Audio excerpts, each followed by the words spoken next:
In today's show, I'm going to be joined by Mitch Casey. We're going to be answering questions that you guys have, talk about a player that he's excited about for the upcoming season, some thoughts around mock draft that we did a couple of days ago as well. So, Michael Bolton. Michael? Thanks, Josh. It's Michael Bolton here, and it's time for another episode of the Locked On Fantasy Basketball Podcast. Let's get to it. Let's get to it, indeed. You are Locked On Fantasy Basketball, your daily fantasy basketball podcast, part of the Locked On Podcast Network.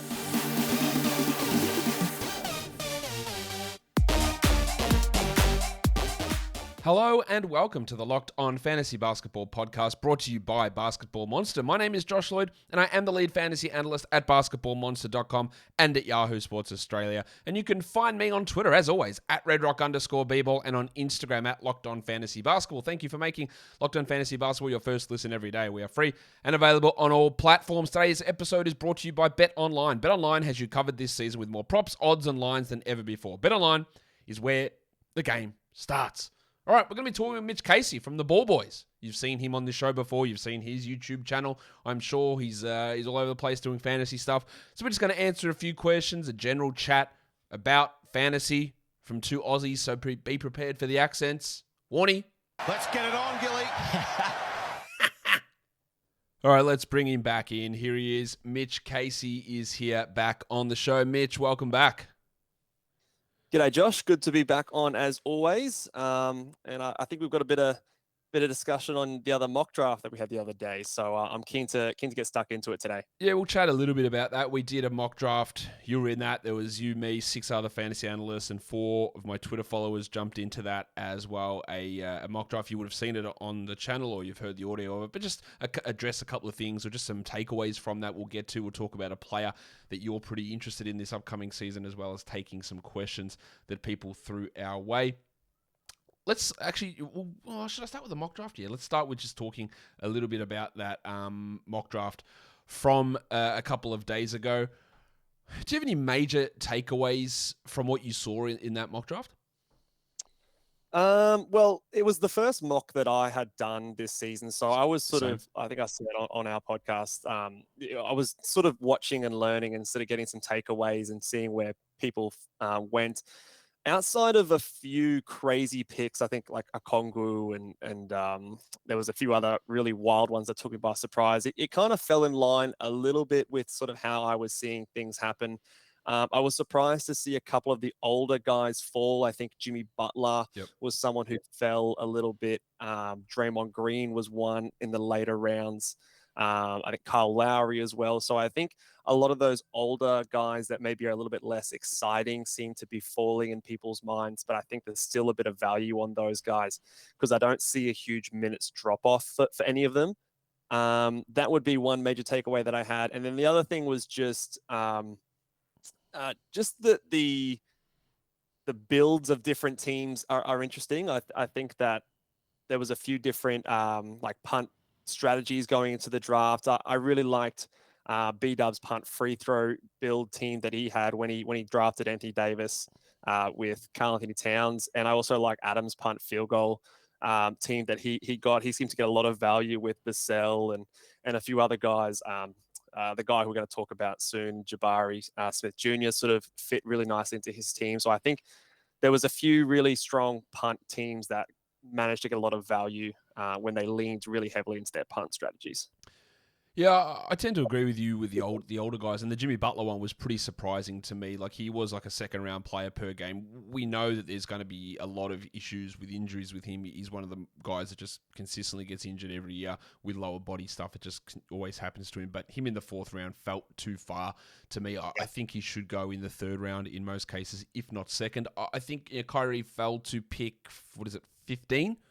I'm getting a little bit more interested in taking Kyrie somewhat earlier than that, but as I tweeted out the other day, I reckon there's 14 to 15 guys who you could consider first-round players, and debating or obsessing over which one gets picked where, I don't think it matters a huge amount. It's why I'm tending to like, maybe if I don't get a top 1 or top 2 pick, like if I pick 10, 11, 12, I feel like I could almost get 2 first-rounders there. I can get LaMelo, Lillard, LeBron, Towns, Trey, Halliburton, Davis, Irving, all those sort of guys, you can get 2 of those players, which I think is really good value.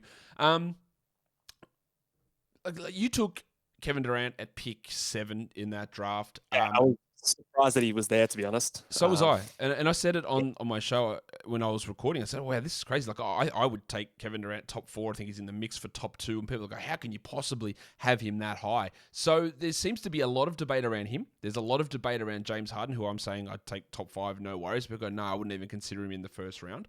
To me, that's a lot of value for those guys. So I was initially scared of picking in that middle of the first round, but if Harden and Durant are going to be there, I feel pretty good about those guys. Yeah, I think I agree with you in the way that I rank out the players, but it will be interesting to see the closer we get to drafts and the ADP data becomes a bit more clear, like where those kind of guys are falling. Like if Durant is a mid first round guy, well then sign me up, like let's go for it. But if it is going to turn into what I think it should be, where he's a top 4 guy, well then I'm in agreement with you. I'd rather be at the back end of the first round, and as soon as it gets to the second round, I'm happy to take Kyrie Irving because I just want to have a nice solid first round pick that I can rely on, and then as soon as I've got that, well then Kyrie, whatever you give me is bonus. And he's not actually carrying an injury. He's not actually someone who we have to worry about. It's just he always finds a way to miss games, but there's every chance that in a contract year, these miraculous weird things just suddenly go away. And, he says he's doing things differently this year. Maybe that just means he's on the court. So we'll see. Last year was also a contract year for him. He played 27 games. So I'm not sure that's going to have too much of an impact on Kyrie. And he got fined millions and millions of dollars. So I'm not sure the money's a huge motivator for him at this stage. But who knows? Maybe he has changed. We will see. People were pretty critical of some of my picks. And that's always going to happen. They hated that I picked Desmond Bane ahead of De'Aaron Fox and Jaylen Brown, even though Desmond Bane was ranked ahead of both De'Aaron Fox and Jaylen Brown last season. I think... Yeah, and Bane played under 30 minutes. I think he's got scope to go higher. I get it. Like, I probably should have taken someone like Fox. I was trying to lean away from point guards, and I wanted a little bit more boost to my field goal percentage. That's why I took Bane there. But, I can always relitigate stuff. But I think one of the points I want to get across here with this mock before we move on to other stuff, Mitch, is that unless, there are picks, and not to shit on people who took these picks. Like, I think taking Onyeka Okongwu in round 7, like, no one would have picked him until round 10, 11, I think. I think that's losing a lot of value. But if someone goes 3 spots ahead of somebody else, like, we just don't know how this stuff is going to pan out, and you're making sort of educated guesses. I don't think it matters. Like, if Kawhi Leonard goes at the end of the second versus the middle of the second, it's not egregious that he falls to that spot. Like, no one can predict the exact spot someone's going to finish. It's just not going to happen. So I think you're making sure it makes sense with what you're doing with your team, and it's not something where you could have got a guy 60 spots later. I just think we obsess a little bit too much over this guy should have gone before this guy. When in the end, I don't really think that's something that we need to get hung up on too much. Yeah, as long as the logic you're using is sound, that like you're constructing a good team, and if he goes 6, 10, 12 spots ahead of where someone else might take him, then who cares? So as long as it makes sense for your team, I think just get your guy and get your guy the most amount of value you can. And in a draft like that, where there's lots of smart switched on analysts, then you might have to go a little bit earlier. Not 60 spots in a Okongwu's case, but a little bit earlier than maybe you would in other drafts. Yeah, look, I went back and watched your video on the mock draft, and you were critical of my Bane pick, and that's fine. I'm not sure how that makes sense. And to be honest, if I had it redone, I probably would have gone with Jaylen Brown instead of him. But whatever, I don't think it makes that big of a difference. Much like when you picked Dorian Finney-Smith in round 13, I went, I'm not sure there's much upside in that selection, but who cares? Like, we take flies. We have different ideas on how these guys are going to pan out, and it's nothing. It's not like you're taking Josh Jackson, who just got signed by the Raptors today, in round 10, and going, I really believe Josh Jackson's going to fire up. Well, that's just insane. Or someone who told me in the YouTube comments the day that Scotty Barnes was going to average 20 points, 8 rebounds, 5 assists, and 3 steals this season. I calm down. Like that stuff's not going to happen. But the other stuff, there's all plausibility with the way this stuff can happen. But I asked everyone, I had Dan on 2 weeks ago, talked about, what's a player who you're a little bit high on? He said Brandon Clark. So I asked you, and he said it's probably Jabari Smith Jr. And I looked at this mock draft, and Jabari went as the first rookie, obviously no Chet. He went at the start of round 7, pick 4 in round 7, with Adam picking him there. I was hopeful to get Jabari back on the next round. I was debating him where I took Franz Wagner at third pick in seventh round. I was going to take Jabari then. I thought, he'll probably fall to me back in round 8. He didn't. So talk us through, like, what's the sales pitch here on Jabari Smith for this season, and where he went here? Do you think he should go higher than this? I can't remember exactly like what pick he went, but I know that when Adam took him, he was someone I was hoping would fall to me at that spot. He went at 76. The reason what? Sorry, he went at 76. 76. Yeah, I'd probably still be happy to draft him. Maybe if it was a super competitive league, maybe 5-10 spots earlier than that. I just think that in my opinion, he's going to be the best fantasy rookie this season. I think he's going a bit underrated because of his summer league performance, because of the hype surrounding Paolo Banchero.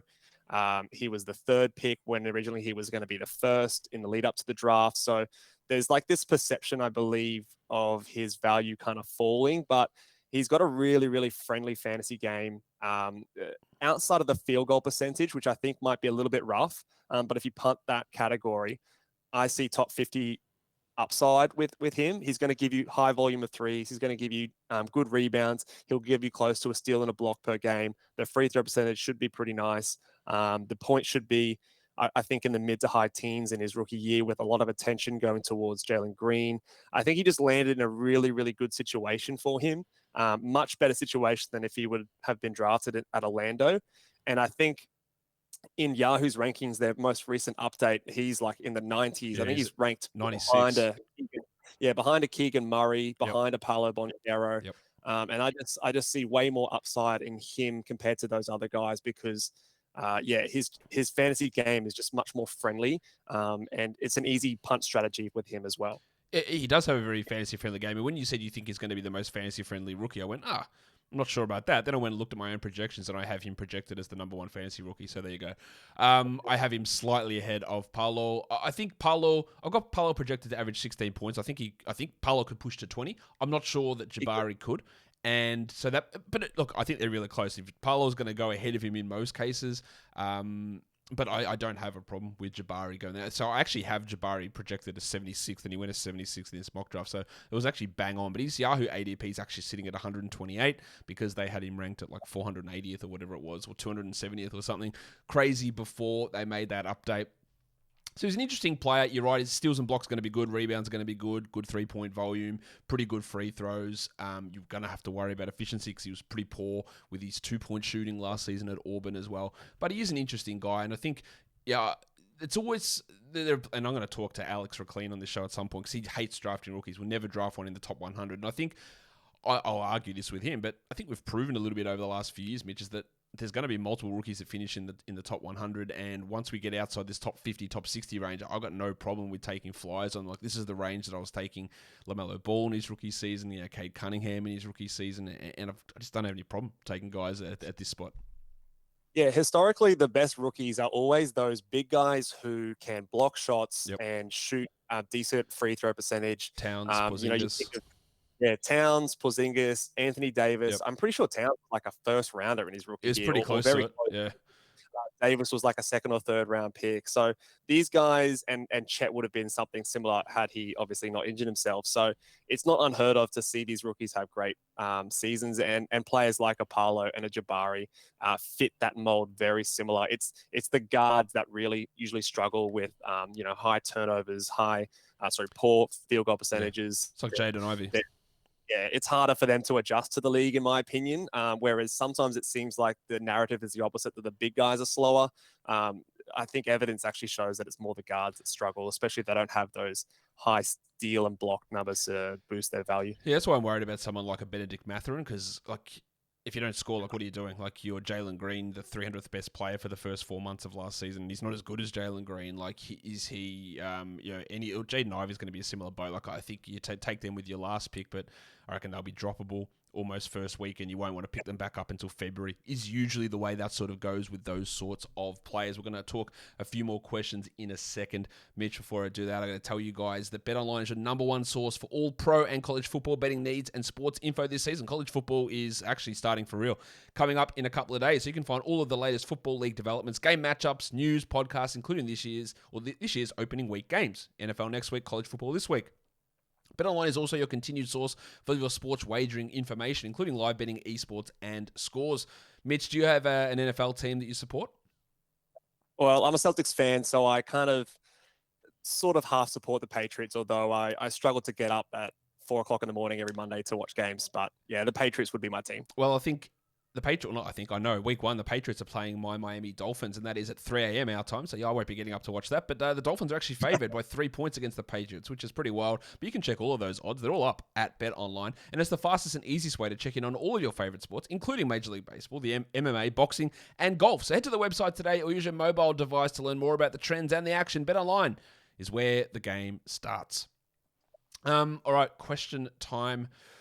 Someone asked this question. What is his name? I'll find it. It is... Should have had this prepared in advance. Anyway, the question is about centers. Mitch, someone who was outside the top 100 last season. Who do you think was outside the top 100 as a center last year, who is clearly going to be inside it this season? It's hard to throw the clearly word around, but I think there's a couple of guys that I would be very comfortable drafting sort of close to that 100 or inside that 100. 2 guys come to mind to me would be Nicholas Claxton. I'm really keen to see what he can do this season as the unquestioned starting center, at least as the Nets are constructed right now. So as long as he's that starting guy, I think he clears that top 100 pretty easy with really good blocks, field goal percentage, rebounds, and decent steal numbers as well. The other guy, whilst I don't think he's strictly a center, but I think he's center eligible on Yahoo, is Jalen Smith.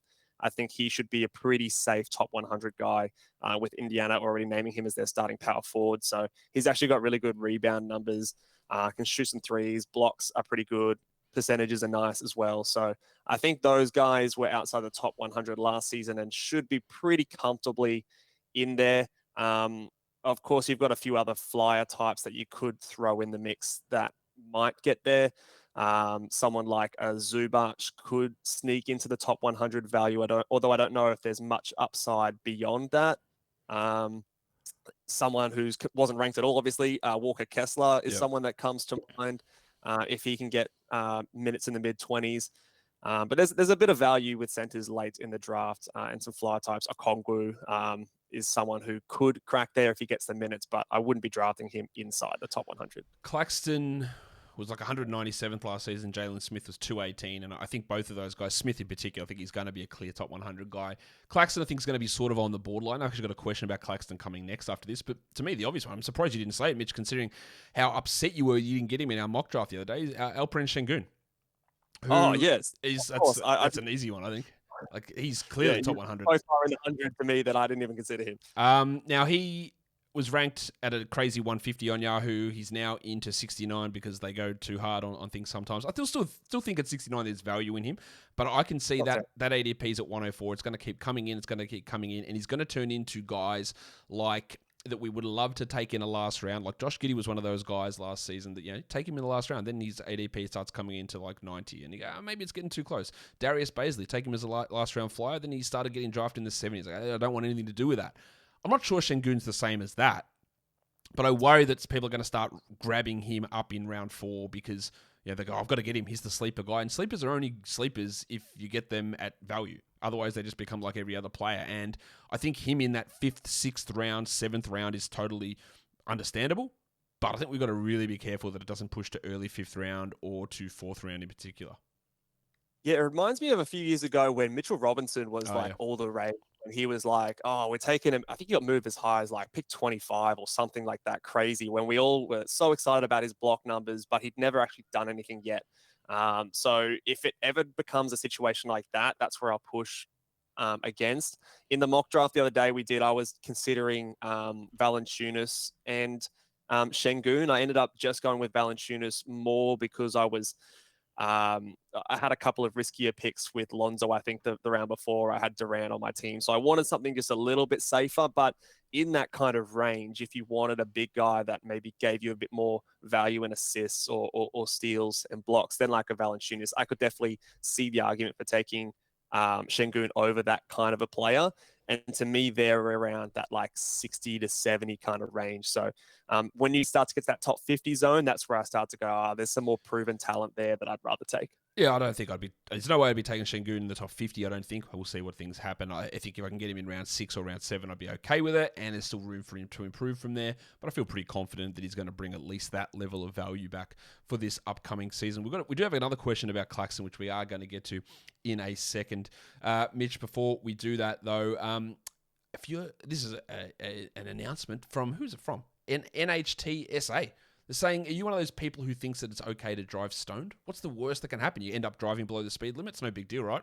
Or wrong. The truth is your reaction times slow way down when you're high. You not only put yourself in danger, but everyone around you. Talk about a buzzkill. Man, this has got real fellow kids energy. Stop kidding yourself. It's not okay to drive high. If you've been using marijuana in any form, do not get behind the wheel. If you feel different, you drive different. Drive high, get a DUI. It's a community service announcement. All right, let's talk about Claxton. Someone asked a question saying, can he succeed playing next to Ben Simmons? Which I think is an interesting question because people look at that and they go, well, both of those guys can't shoot, which is clearly true. Can he succeed next to Simmons?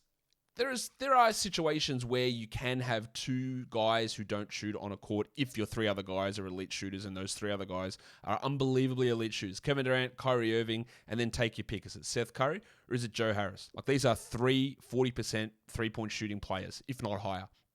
I think it can work, but also the other center on this roster is Markieff Morris, who is cooked. Like he's done, he's wrecked, he's not a good player anymore, he's got this neck problem, and the other guy is Day'Ron Sharpe. Claxton's going to have to play, and they might space him out between Simmons, so they don't play together too much. But I think just given the talent of those other guys around those two, that I think they will be able to make that succeed. I think so too, especially the fact that Ben Simmons is not he's not another big. He's going to be the guy that has the ball in his hands. They'll be running pick and roll with him and Claxton. So Claxton can be that lob threat. Ben Simmons is going to be that penetration threat. So he's not some 7-foot oaf that's just kind of lumbering around, taking up space in the paint. He's still going to be someone that you're going to have to pay attention to. He's a great cutter. They're both great cutters, and Claxton is definitely a vertical lob threat as well. And the only thing that I would maybe be a little bit cautious of with Claxton is if, for example, the Nets are finding that it isn't working, and they've got something from Durant to say that he's going to stay with the team and they're looking competitive, they might make a move at the trade deadline or sign someone to challenge Nick Claxton's minutes. But like you said, at the moment, he's by far and away the only capable starting center on this team, in my opinion. He's going to be forced at least to minutes in the high 20s. But I just wouldn't necessarily just lock him into that spot for the whole season. If I could, he would push even higher on my rankings, but I think there's just that little doubt in the back of my mind that they haven't really wanted to use Claxton 30 plus minutes a night. So if they are looking to make a move, that could change his role. Yeah, I don't think he's getting 30. I've got him projected below that. I think there's more of a chance he plays 30 than he plays 20, though. I think he's more likely going to be 26, 27, around that area. There's some minutes for Sharpe. Simmons will play at center somewhat. You'll see Morris get some minutes at center. And yeah, look, guys there are guys available. Blake Griffin, LaMarcus Aldridge, who they went with last season, didn't work, are available. Tristan Thompson, I'm not sure he's good anymore. The only guy out there who I look at and go, okay, maybe, is Hassan Whiteside, who was solid enough in his role in Utah last season, still not signed anywhere. Obviously, there is some real dickhead energy with him, and perhaps that's why he hasn't been signed. I don't know that for sure, but we've seen issues with him in locker rooms in the past. He'd be the only guy that if they signed him, I'd go, okay, I might be out on Claxton here because I could see 25, 21 minutes split, and that limits both of those guys, and Whiteside could easily take over. But if Thompson goes there or Aldridge returns, I'm not all that worried about those guys, but Whiteside would be the guy that I'm a little bit worried about. Yeah, I'm more probably thinking like a trade scenario, like say Kevin Durant is traded at the deadline and you get someone like a DeAndre Ayton or something like that come back in a deal, then that's like the only scenario that I can see that the guy you drafted thinking he's going to be the starting center for the whole season becomes a backup, but that's like a very small percentage chance. So I wouldn't let it affect me too much, but I just keep it in the back of my mind. He's 112. Claxon is on Yahoo. He's 274 on ESPN. Lol. He's 130th ADP on Fantrax. So look, we're talking about around 11, round 12 sort of a player. Which how many of those guys that you draft there, Mitch, that you just end up kicking out on their ass after 2 weeks anyway? So. If by February he's giving you top 80 numbers and then you have to get rid of him, like, oh, well, like you got so much value out of him at that spot, I don't think I'd worry too much about that sort of thing. Now, this is a question, whenever I ask a question, Mitch, about what questions you want to ask us, we're here, it's always going to be about punting. Talked to Dan about it the other day. I'm going to talk to you about it as well. But I do, again, want to stress that I think people I love punting. I think it's a really successful formula for winning in head-to-head. I think it's one of the things that helps insulate you against form slumps and injuries and games played discrepancies. But I think people really, really misunderstand it a lot at times. And people always ask this, what is your favorite punt? When is the best time to punt? Should you do it before or after your first 2 or 3 picks? People will be like, well, you're already punting free throws, so make sure you draft all bad free throw guys. And what I need to really stress here is that I don't think there's a correct answer. This is the category you must punt. I don't think there is. It's all about value and the timing of picks. And don't be afraid to pivot during the draft as well. Like if something's happened, you go, well, shit, well, now I'm going to lean into a punt. Like I think the way that B-Dub did in that draft where he had Anthony Davis, which you can recover from, but then so Ben Simmons is there, so I'm grabbing him. So, all right, now we're not winning it. So, 6 picks in, we moved into it. But you could also say, I'm taking Giannis and I'm taking Zion in round 3, so I know that I'm going to punt free throws, and that's totally fine. Or you can punt other categories. I think people just get really focused on it. But also, Mitch, it's not about trying to be as bad as possible. You can punt free throws like my team was in that mock draft. My team, I think, projected at 75.5%, which is not horrendous. Like it's not 65. Like it's not probably going to win most weeks, but it's not disgustingly bad. It's just that I don't care what happens in that category. If I win or I lose, I don't care. It just is not. It's not important to me, and I'm not focusing my energy on that category. So if I draft someone with high free throws, it doesn't mean I've failed in punting free throws. And I think that people need to understand that difference in the description of what punting is, and understanding that there is no one category or one scenario that wins. There is no one category that you punt that's the best. It's all about doing it right and doing it at the right spot. Yeah, I think I have I agree for the most part. I have a slightly different opinion. I don't know if all punt strategies are created equal, however. We've done a recent sort of mini series on punting on our podcast where we sort of I discussed my favorite punts and then my least favorite punts.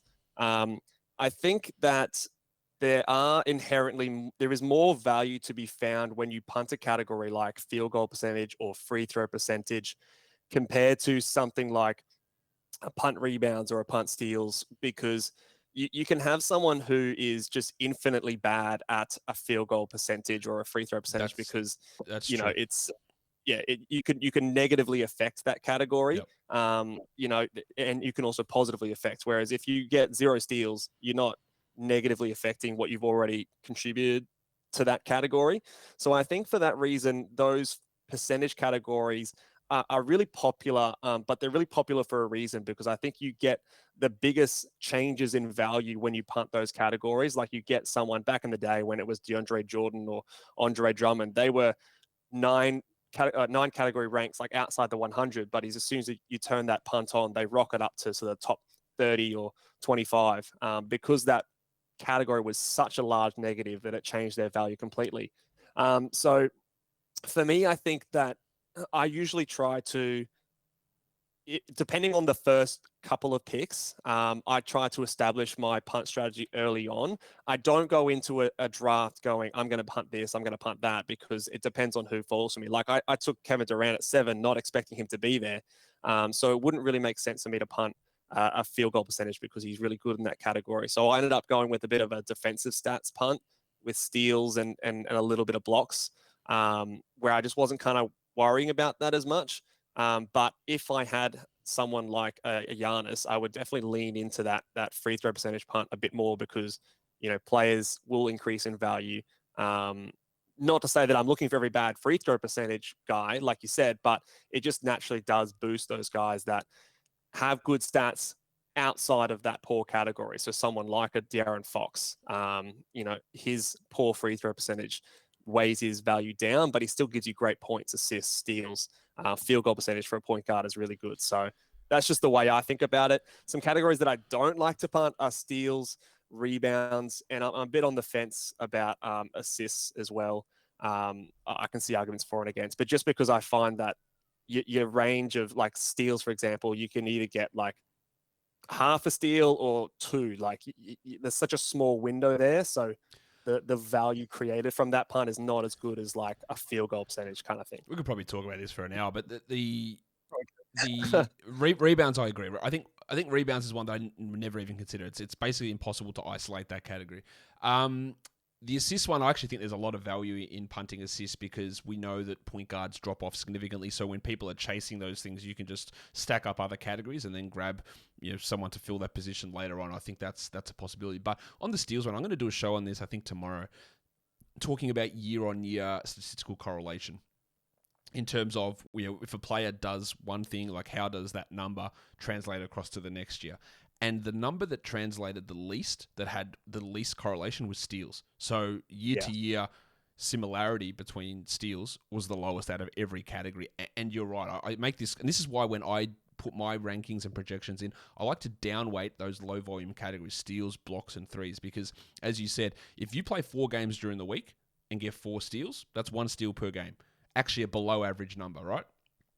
But if all you do there's 4 games, to say there's 100 possessions in every game, it's 400 possessions across a week of basketball. If you get 2 steals extra that week, that's 2 plays out of 400 possessions.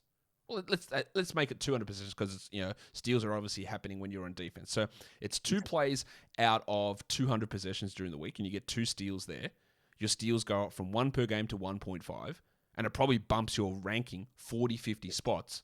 But it's completely fluky. It's a 1% of the time you're on the court, one thing happens, and it's such a massive modifier that if you didn't get your hand on that ball on one of those 2 extra steals, then it doesn't look anywhere near as good. So we can look at these numbers and go, well, 1.5 steals, that's great, and 1 steals is bad. But it's just nothing. It's 2 plays over the course of a week that actually make someone become great or someone become bad. And that's why I have skepticism about DeJounte Murray, who had a career high in steals, or Gary Trent, who had over 2 steals per game. They might go from 2 steals to 1.4 steals, and that might mean a difference of 15 steals over the course of the season. But looking at their overall numbers, it changes so much. So given the volatility in steals, I think punting, which when you do have Durant, that's a great way to start off. That's one of the things you just don't know how it's going to go. And it can just change wildly day to day, week to week, year to year. There's so much volatility in steal numbers that trying to hyper focus in on steals, maybe it doesn't work that well because of that volatility. Yeah. And then you also start to talk about statistical scarcity, whereas a category like steals, if we focus there, you can find an elite steals guy very late in the draft, but you can't find a elite points guy or an elite free throw percentage influencer late in drafts because it just doesn't happen. The best players influence those categories. So it is a category you can stream a little bit easier. So that's why I think that free throw percentage is such a good category to punt, because if you don't get it early, you're just not getting it. And so that's when you just, throw your hands up, go, okay, cool. I'm not worrying about it. And I'm going to continue to, while everyone else is looking after their free throws, I don't give a crap. And I'm just going to keep drafting Gobert and all these other guys, Zion, in the 4th round and get some awesome value. Yeah, and that's sort of how I did anyway. You had Giannis, I had Zion. I probably should have taken Gobert instead of Rob Williams, but he's not the greatest free throw shooter there. But steals influence, it changes stuff so much. If you just get big steals, your ranking goes up, and people are really beholden to what rank numbers are. And that Herb Jones was 50th if he used totals. That's cool. It's because he averaged 1.7 steals, and if he averages 1.3, it's still good. Then he's 50 spots worse, and he gives you nothing else in those other categories. So you're really focusing on something that's got a ton of volatility. And I'm going to do that show tomorrow. But I thought it was interesting to note that. I think you can be successful doing any punt. Again, rebounds probably not. There are certain things, but it all depends on how you approach it as well. If you are punting free throws and there's extra value, well, I punted free throws and Zion's the 12th best player, so I'm going to take him at the end of the first round. You go, that's not value. It's no point in that. It's about getting them at the right spots and making sure that things make a little bit of sense. Like, I'm punting assists, so therefore Trae Young becomes the 50th best player, so maybe I'll get him at pick 50. That stuff's just not going to happen, and you've got to sort of work it out through the flow of things.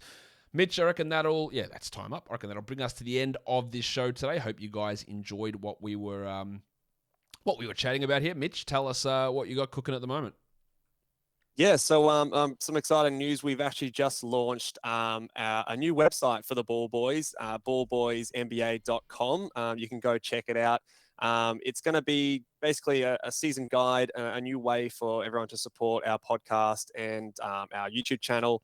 You can sign up there for $10 and get our season guide. It's got all my rankings and a few articles and some fun little things that we'll be doing throughout the season. So that's a new project that I've been working on the last couple of months. So go and check that one out if you guys are keen to hear my thoughts on every single player that you'll be drafting this year. But otherwise, Twitter, Ball Boys NBA, like you got on the screen there, and check out our channel. We've just finished up our minutes projection series, and you can have a look at my mock draft if you haven't already to get my thoughts on the same mock that Josh posted the other day. Yep, go check all of that stuff out that Mitch has got going. ballboysnba.com, the YouTube channel, all of his stuff. It's always great. Just support as many people as you possibly can across the fantasy basketball industry. Mitch, thank you for jumping on and having a chat with me.